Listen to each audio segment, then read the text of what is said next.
तो हमने देखा कि जब एक्सेप्शन आती है तो क्या होता है, हमने देखा एक्सेप्शंस को कितनी कैटेगरी में डिवाइड किया जा सकता है वर्किंग पॉइंट ऑफ व्यू से। और अब हम देखेंगे कि एक्सेप्शन अगर आ जाए या आने वाली हो, कंपाइलर आपको कहे, तो उसे हैंडल कैसे करना है, यानी हैंडलिंग ऑफ एक्सेप्शन, राइट। मान लीजिए इस लाइन पर एक्सेप्शन आ गई है या फिर आने वाली है।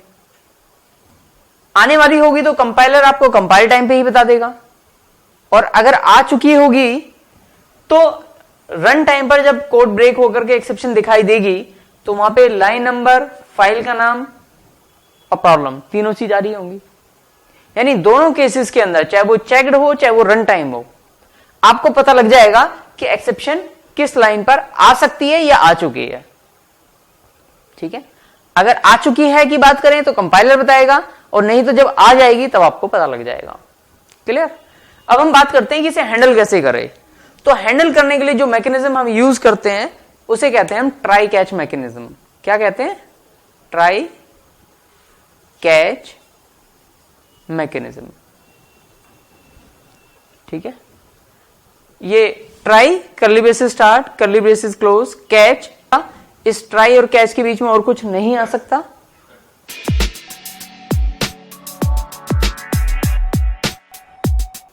तो एक्सेप्शन हैंडलिंग के लिए जो मैकेनिज्म यूज होता है उसे हम कहते हैं try catch mechanism. Try curly braces start, curly braces close, catch, curly braces start, curly braces close. Try और कैच इकट्ठा आएगा, इसके बीच में कुछ और नहीं आना चाहिए। ट्राई के ऊपर भी कोड हो सकता है, ट्राई के नीचे भी कोड हो सकता है। ट्राई के अंदर वो कोड आएगा जहां पर एक्सेप्शन अगर हो सकती है या हो चुकी है। मान लीजिए इस लाइन पर कंपाइलर आपको कह रहा है कि एक्सेप्शन आ सकती है, तो ट्राई कैच में कौन सी लाइन जाएगी? सिर्फ ये वाली लाइन जाएगी। अगर एक्सेप्शन आ चुकी है, यानी रन टाइम की बात करें, और फिर आपको उसे 1% केसेस के अंदर उसे हैंडल करना पड़ रहा है, तो भी आप इस लाइन को ट्राई कैच के अंदर डालेंगे। यानी वो लाइन जिसके ऊपर एक्सेप्शन अगर हो सकती है या हो चुकी है, वो ट्राई के अंदर हम डालेंगे। कैच के अंदर क्लास का नाम आएगा और एक रेफरेंस वेरिएबल आएगा, ई, ए, ओ, बी, व्हाटएवर। क्या बताया मैंने? कैच के अंदर क्या आएगा? यहां पर क्लास का नाम और एक रेफरेंस वेरिएबल। आप कहेंगे ये कौन सी क्लास? जिस टाइप की एक्सेप्शन आई है उस टाइप का नाम यहां पर आएगा।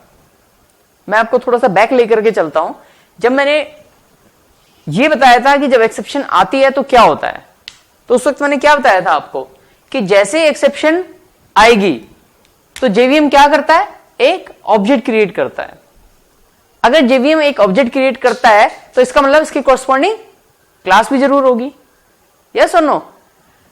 अगर इसकी कॉरस्पॉन्डिंग क्लास है तो उसी क्लास का नाम अब हम हैंडल करते वक्त यहां पर लिखेंगे। अब आपके माइंड में दो क्वेश्चन आ रहे होंगे। पहली बात तो ये कि भाई हमें कैसे पता चलेगा कि यहां पर किस क्लास का नाम हमें देना है, राइट? और दूसरा ये कि हमें कैसे पता चलेगा कि भाई किस लाइन पर एक्सेप्शन आ सकती है या आएगी या आ चुकी है। तो पहला केस कि आपको कैसे पता चलेगा यहां पे क्लास का नाम क्या लिखना है, तो अगर चेक्ड एक्सेप्शन है तो कंपाइलर बता देगा, और अगर रन टाइम है तो जब एक्सेप्शन आ जाएगी तो साथ में नाम भी देता है कि कौन सी एक्सेप्शन आई है, राइट? तो उस क्लास का नाम आप यहां पर लिख सकते हैं और एक रेफरेंस वेरिएबल दे सकते हैं। दूसरा क्वेश्चन ये कैसे पता चलेगा किस लाइन को ट्राई कैच में डालें, तो अगर ये चेक्ड है तो कंपाइलर बताएगा, और रन टाइम है तो जब एक्सेप्शन आ जाएगी साथ में लाइन नंबर भी आएगा, राइट? तो यहां पर हमें क्या लिखना है? क्लास का नाम लिखना है। कौन सी क्लास का? जो एक्सेप्शन आ सकती है या जो एक्सेप्शन आ चुकी है, राइट? उस क्लास का नाम हम यहां पर लिखेंगे। क्लास का नाम लिखते वक्त अगर वो किसी पैकेज में है, लाइक java.util पैकेज में है, तो इसका मतलब क्योंकि ये भी क्लास है तो बाकी क्लासेस की तरह इसे भी इंपोर्ट करना पड़ेगा आपको, तब आप यहां पर लिख सकते हैं, राइट? अब मैंने यहां पर लिखा क्लास का नाम, यहां पर वो कोड जो आप चाहते हैं कि अगर एक्सेप्शन आ जाए तो आप क्या मैसेज देना चाहते हैं यूजर को, वो आप यहां पर लिखेंगे। अब देखते हैं फिर से, भाई ये लाइन एग्जीक्यूट, ये एग्जीक्यूट, मान लीजिए इस लाइन पर एक्सेप्शन आ गई। अब एक्सेप्शन आ गई तो अब क्या होता है, इसके बाद कोड ब्रेक होता है नॉर्मली, क्योंकि यहां से जेवीएम क्या करता है, ऑब्जेक्ट को थ्रो करता है। लेकिन अगर आपने कैच लगा रखा है और जिस टाइप का ऑब्जेक्ट ये बना है ये रेफरेंस वेरिएबल उसी टाइप का है, तो ये इसे क्या करेगा, कैच कर लेगा। कैच करने का मतलब कि ये रेफरेंस वेरिएबल अब इस ऑब्जेक्ट को पॉइंट करना स्टार्ट कर देगा। इस ऑब्जेक्ट की जो इंफॉर्मेशन निकालनी है आप ई डॉट करके निकाल सकते हो, क्योंकि ये रेफरेंस वेरिएबल है जो इस ऑब्जेक्ट को पॉइंट कर रहा है।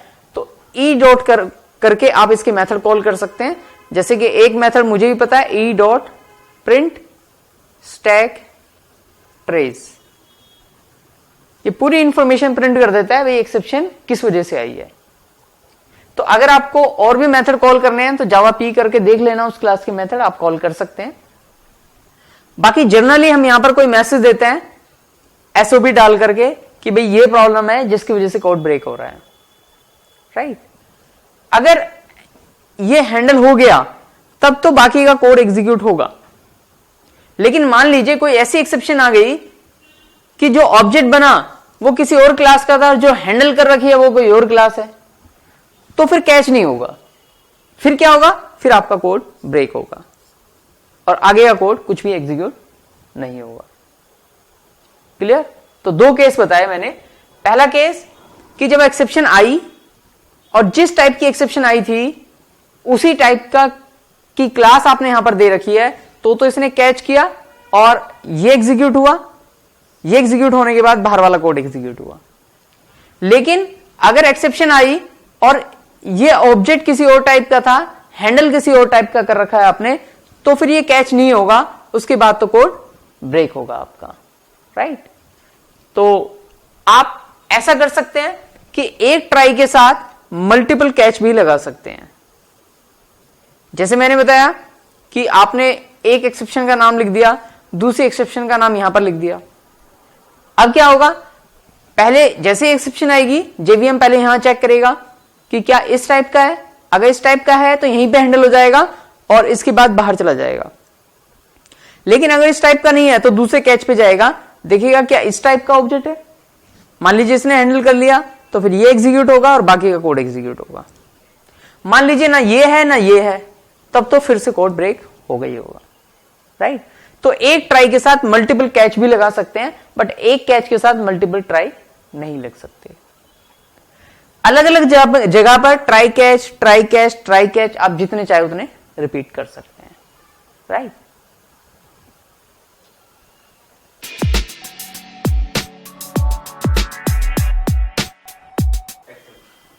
अब क्वेश्चन ये आता है कि हमें ट्राई के अंदर क्या सिर्फ एक ही लाइन लिखनी चाहिए जिसमें एक्सेप्शन आ सकती है या आएगी, या मल्टीपल लाइन को भी हम इसके अंदर लिख सकते हैं, और क्या लिखना चाहिए। तो मैं आपको इसका आंसर दे दूं कि अगर मान लीजिए 3 लाइनें हैं और तीनों लाइनों पर अलग अलग एक्सेप्शन आ सकती है, तो हमें इन तीनों लाइनों को ट्राई के अंदर रखना चाहिए और मल्टीपल कैच लगा देना चाहिए।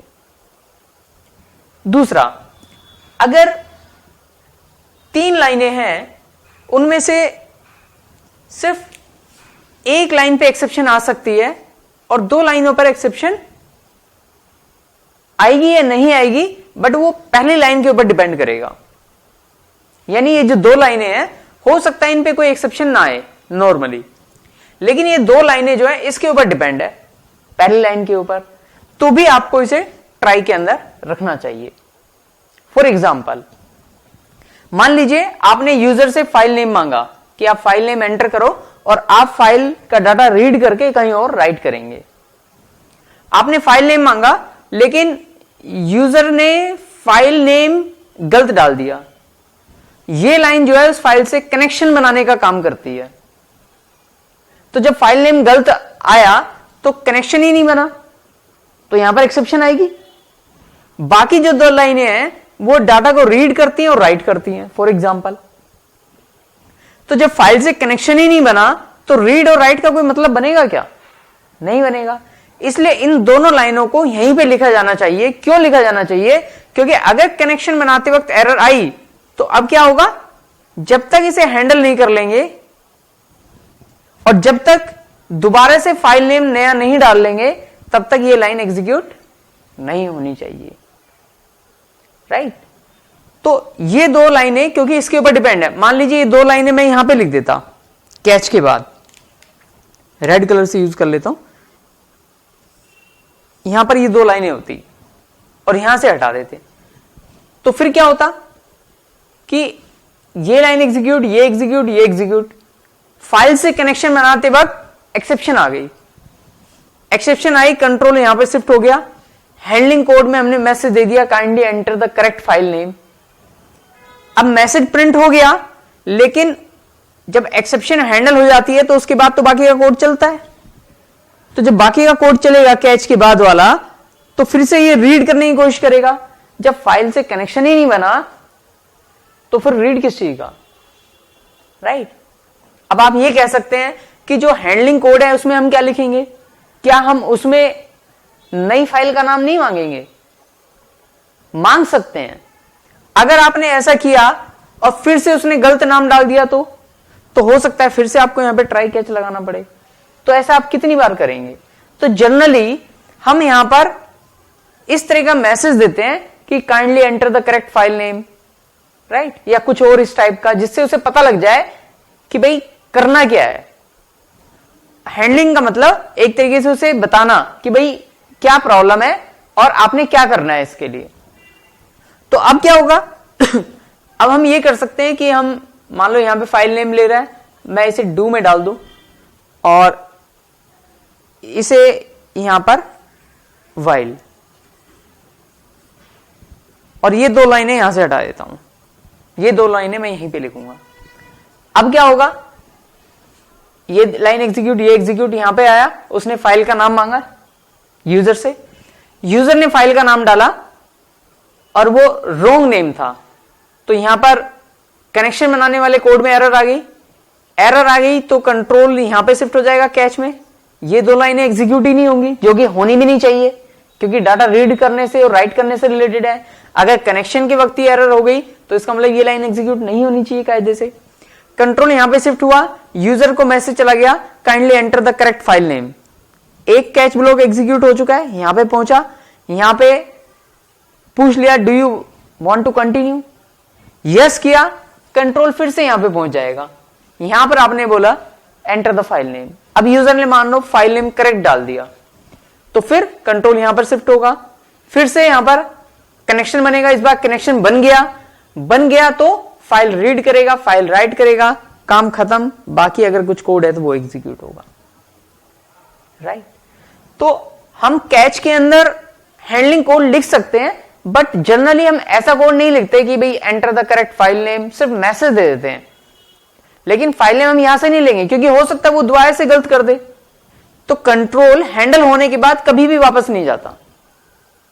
तो हैंडल होने के बाद अगर आपको ऊपर भेजना है तो आपको कुछ मैकेनिज्म लगाना पड़ेगा, डू वाइल इस तरह का, ताकि कंट्रोल वापस यहां पे शिफ्ट हो और फिर से करेक्ट फाइल नेम डाले तब ये कोड एग्जीक्यूट हो, राइट। क्लियर है? चलिए ठीक है, मैं अभी आपका टेस्ट कर लेता हूं कि कितना क्लियर है आपको, राइट।